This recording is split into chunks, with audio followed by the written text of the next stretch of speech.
Willkommen in Corvallis, Freunde!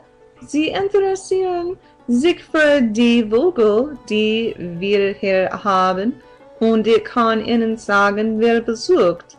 Wir können mit den Vögeln Sie sehen in der Stadt beginnen. Sie werden sehen, immer die Westlich-Burghaare in der Nähe von Halsernlauern und Ihr widerwärtigen Anruf hören. Wir haben auch eine Menge Singammerwellen, werden Sie zurück zu Ihnen sprechen, wenn Sie Vogelstimmen zu machen, die Winterräume unterwegs sind, und Sie haben einen schwarzen Kopf mit grauen Körper und weißen Streichfedern. Die meisten sind wahrscheinlich in den Norden zurückkehren, wenn der Sommer kommt. Der Frühling bringt mehr Vögel zu genießen. Wir wollen bald wieder Gras schmücken in diesem Bereich. Wir haben die Orange-Fleckwalsänger, Schnapferwalsänger, Kronwalsänger, Trauerwalsänger, Townsendwalsänger.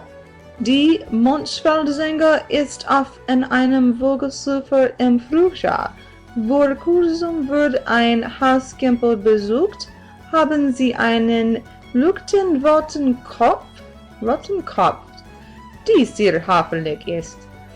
Die Wildtruthahne sind auch häufig Besucher gewesen mit ihrem Kot überall auf meinem Hof. Wenn bei einigen Arten von pelagischen Vögeln interessiert und Wattvögel in der Nähe an ihrer Küste.